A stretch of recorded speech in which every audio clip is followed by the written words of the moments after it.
introverti, très sensible, parfois érudit, et en même temps une personne où c'est très difficile de la faire sortir de sa zone de confort tellement elle aime rester dans des schémas précis. Oui, on va bien parler ici de la personnalité INFP. Nous allons prendre comme exemple l'INFP pour comprendre un peu mieux comment fonctionnent les attitudes cognitives dans un ego d'une personnalité. Comme tu peux le voir, l'ego des INFP est formé de 4 fonctions cognitives, une fonction cognitive en FI-héros, haineux parent, SI-enfant et TE inférieur. Leur fonction FI-héros va faire qu'ils vont constamment penser en termes de morale. Est-ce que telle ou telle chose est bien ou mal? Et ils ne peuvent pas s'en empêcher. C'est un réflexe plus ou moins naturel. Cette fonction FI-héros fait aussi d'eux des personnes extrêmement sensibles qui savent plus ou moins à tout moment comment ils se sentent. Et avec énormément de détails. Leur fonction haineux parent leur permet d'anticiper beaucoup de choses. La fonction haineux ici en parent va s'exprimer plus en termes de responsabilité. C'est-à-dire que l'INFP aura tendance à beaucoup anticiper, notamment les côtés négatifs de ce qui pourrait arriver suite à un événement ou une décision qu'il pourra prendre. Et généralement, un INFP qui est peu développé va beaucoup l'utiliser pour lui, pour faire en sorte de rester dans sa zone de confort, alors qu'un INFP développé utilisera son expérience et sa mémoire long terme avec la fonction SI pour justement faire en sorte d'aider les autres à anticiper les potentiels problèmes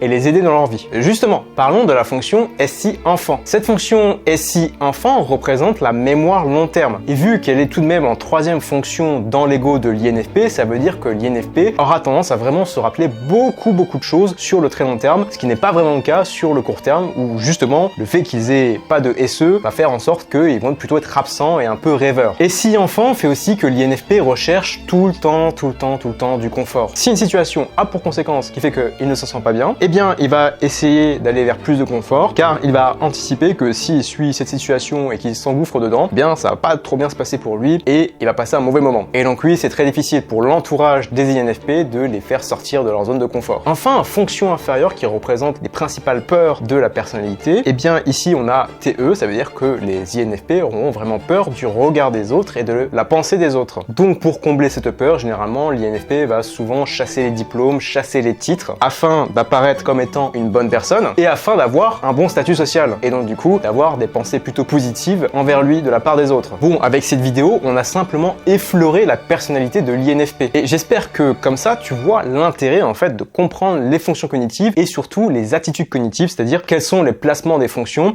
et qu'est-ce que ça veut dire par rapport à ce placement. Dans la prochaine vidéo, on fera la même chose pour l'inconscient de l'INFP. Et si t'as pas compris grand-chose par rapport à ce que j'ai dit, je t'invite à regarder les anciennes vidéos. Et surtout, si tu veux voir la suite, il suffit de t'abonner.